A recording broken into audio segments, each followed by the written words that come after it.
Good morning. Thank you for joining this inquiry meeting regarding the safe outdoor space request for qualifications. We really appreciate everyone's interest, and this information session is just to address any questions. So I'm going to get into addressing the ones that I've received online.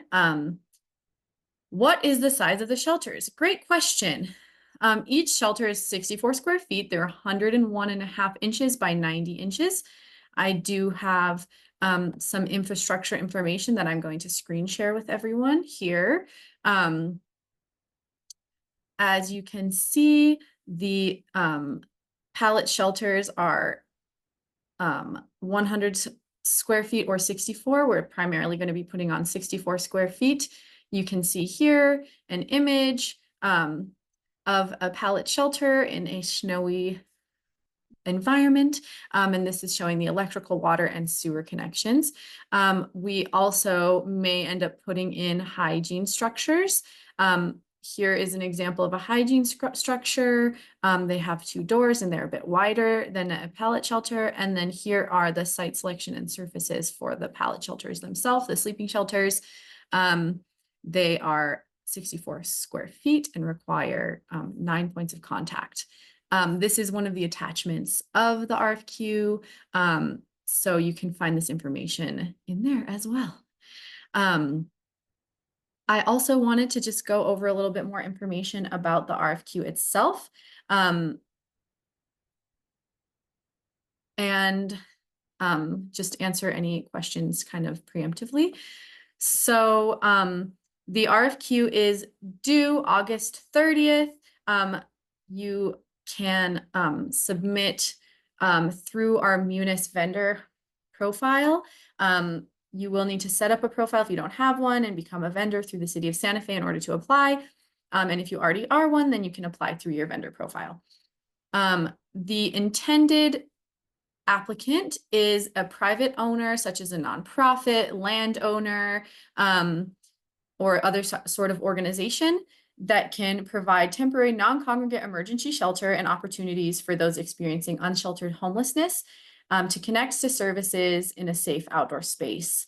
They're designed for temporary shelter and amenities that allow our unhoused neighbors to have a safe space to sleep while providing basic human needs and assisting in resources connection. So we are looking for a site that can house up to 50 safe outdoor spaces. And the requirements of these sites are modest gradient and minimal slope, graveled, hard packed, or paved surface area. We will want the area to be secured with fencing, adequate electrical service, water and sewer service, broadband service, and of course, zoning permits.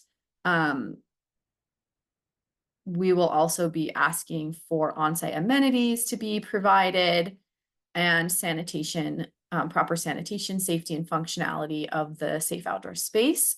And the applicant will then end up working with our operators to operate the facility once it is once the facility is installed on your property.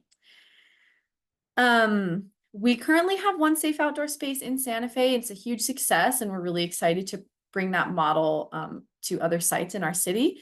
And we're really hopeful that applicants will be interested in supporting homeless solutions in our community, and that their mission will align with this work. Again, we'll house up to 50 standalone structures. They're optimized for 1 or 2 people and have climate control. Thus the need for electrical. And then of course on site, there will likely be hygiene units, which is why we need other utilities. I'm the RFQ manager rather. My name is Kristen Woods, and I'm the main contact for any inquiries or questions. I'm just trying to make sure I caught everything. The evaluation criteria will be the legal lot of record, title of property, location map, topographical map, a budget, and information about the organizational capacity and management.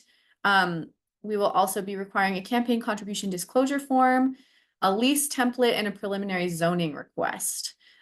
So any inquiries can be sent to me, the program manager. You can also email land use and zoning counter at zoningcounter@santafenm.gov and the planning and land use director, HLLAMBOY@santafenm.gov with any inquiries you have. Great. I also wanted to make sure that I shared our dignity standards that are created and shared by Pallet Corporation that we work with for these pallet shelters. These dignity standards are our guiding post for how the sites are organized, set up, and how we can ensure the dignity of all the residents is honored and respected. So I'm going to go ahead and share those dignity standards with you. Oops, sorry. First page is that you can see here the kind of summary of the standards. Obviously in our living spaces, we all need hygiene facilities such as toilets and making sure that the dignity is ensured. So we will be making sure that those are on site in one way or the other, or that residents have access to that in some way. Also, food is an important aspect of having a safe and healthy lifestyle. Safety is really going to be of utmost importance. We want to make sure that there is 24/7 services on site for them, cameras, and making sure, of course, that we have locking doors that keep us safe in our own home. Support services will be on site. We will be partnering with local organizations to provide support services. And of course, the city will continue our investment in these properties and making sure that we're part of the solution to homelessness, in addition to the operator of the site and you, of course, the owner. So thank you so much for coming to the information session and hearing what I have to say about this RFQ. And of course, any questions or inquiries about this can be sent to my email, krwoods@santafenm.gov, KRWOODS. I'm here to help with any RFQ related questions or inquiries. And we just are really grateful to everyone who's interested in hosting a safe outdoor space and being part of the solution to homelessness in our community. Thank you so much for joining. Thanks for your time and energy towards this issue, and feel free to be in touch if I missed anything. Thanks. Bye.